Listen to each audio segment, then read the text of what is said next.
Salam, selamat pagi Bapak Ibu Jemaat GKI Palangka 1 yang diberkati oleh Tuhan kita Yesus Kristus. Selamat berjumpa dalam renungan kita pada pagi hari ini bersama saya Penetua Berkati Hajanang dari lingkungan pelayanan 3 Majelis Jemaat GKI Palangka 1. Saya ucapkan salam sejahtera buat kita semua dimanapun berada. Damai dan sukacita oleh Roh Kudus melimpah senantiasa dalam hati kita semua. Sebelum kita membaca dan mendengar renungan firman Tuhan, marilah kita berdoa.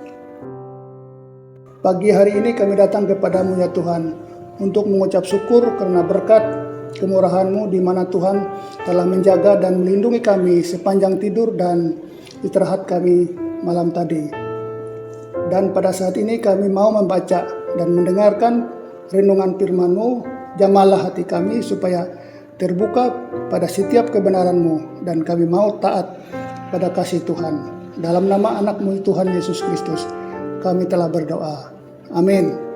Bapak Ibu, saudara-saudari yang dikasihi oleh Tuhan kita Yesus Kristus, ayat renungan kita pada pagi hari ini terdapat dalam kitab Perjanjian Lama 2 Samuel pasal 12 ayat 1 sampai 14 dengan perikop Natan memperingatkan Daud sehingga Daud menyesal, yang berbunyi demikian. Tuhan mengutus Natan kepada Daud. Ia datang kepada Daud dan berkata kepadanya, ada 2 orang dalam suatu kota, yang seorang kaya dan yang lain miskin. Si kaya mempunyai sangat banyak kambing, domba, dan lembu sapi.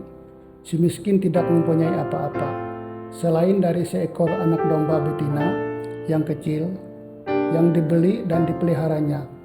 Anak domba itu menjadi besar padanya bersama-sama dengan anak-anaknya, makan dari suapnya dan minum dari pialanya, dan tidur di pangkuannya seperti seorang anak perempuan baginya.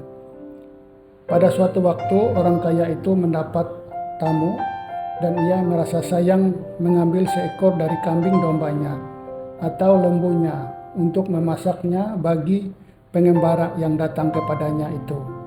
Jadi ia mengambil anak domba betina kepunyaan si miskin itu dan memasaknya bagi orang yang datang kepadanya itu.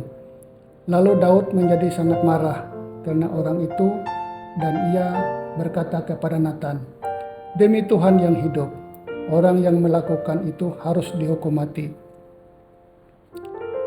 Dan anak domba betina itu harus dibayar gantinya 4 kali lipat, karena ia telah melakukan hal itu dan oleh karena ia tidak kenal belas kasihan.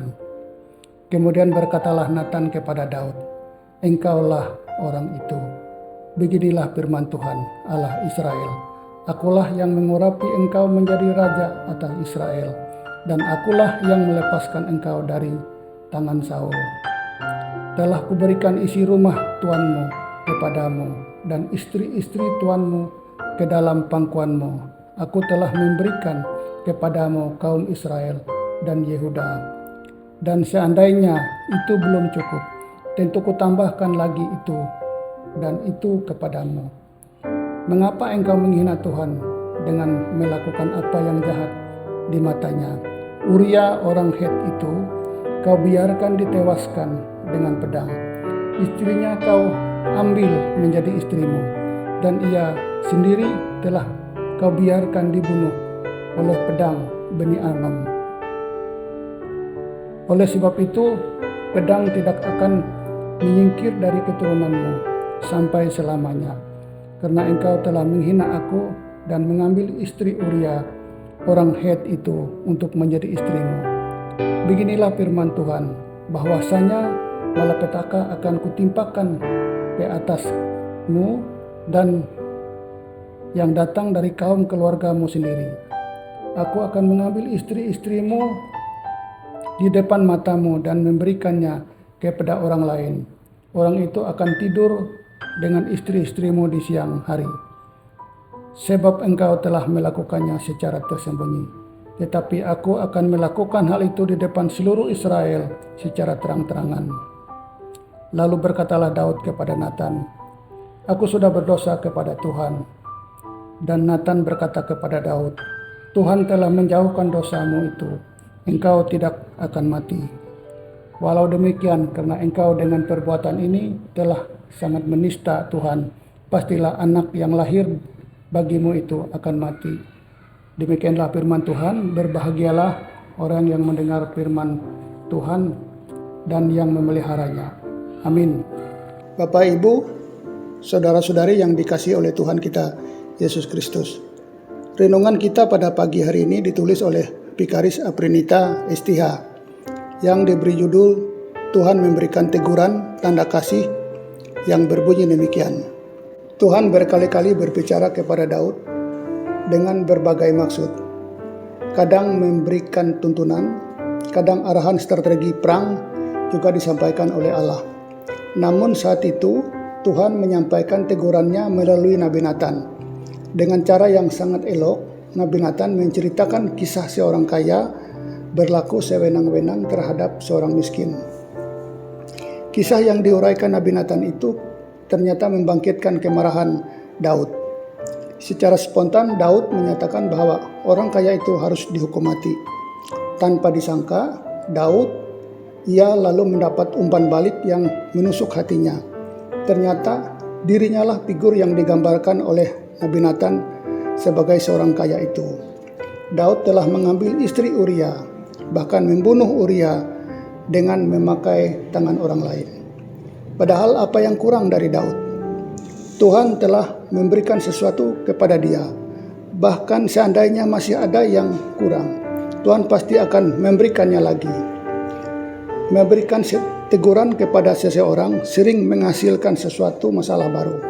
Belajar dari persahabatan Natan dan Daud, teguran yang dilakukan Natan menunjukkan bahwa sesuatu teguran sebenarnya ditunjukkan untuk membangun seseorang dengan membuatnya sadar akan kesalahannya sendiri. Bahkan suatu teguran tidak ditunjukkan untuk melukai seseorang. Tuhan tidak pernah meninggalkan anak-anaknya dalam dosa. Mereka Tuhan memulihkan Daud. Bukan hanya sekadar memaafkan, tetapi membersihkan Daud dari penyebab dosa-dosa itu, sehingga dia membenci apa yang dulu dicintai. Maka waspadalah terhadap dosa, karena akan ada akibat-akibat yang harus kita tanggung jika kita menjatuhkan diri ke dalamnya. Mungkin saja ada dosa-dosa yang kita tidak sadari, tetapi Tuhan menyatakan melalui firman-Nya.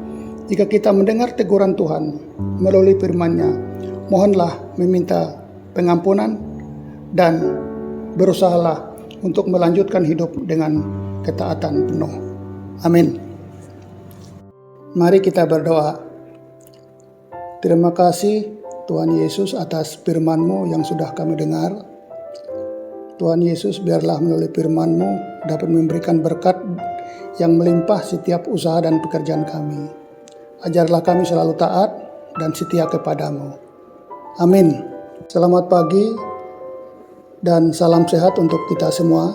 Jangan lupa like, komen, subscribe, dan membagikan program pelayanan ini kepada semua orang agar melalui pelayanan ini Tuhan berkenan menjangkau kita dan menjangkau semua umat-Nya. Terima kasih. Selamat pagi, Tuhan Yesus memberkati kita. Amin.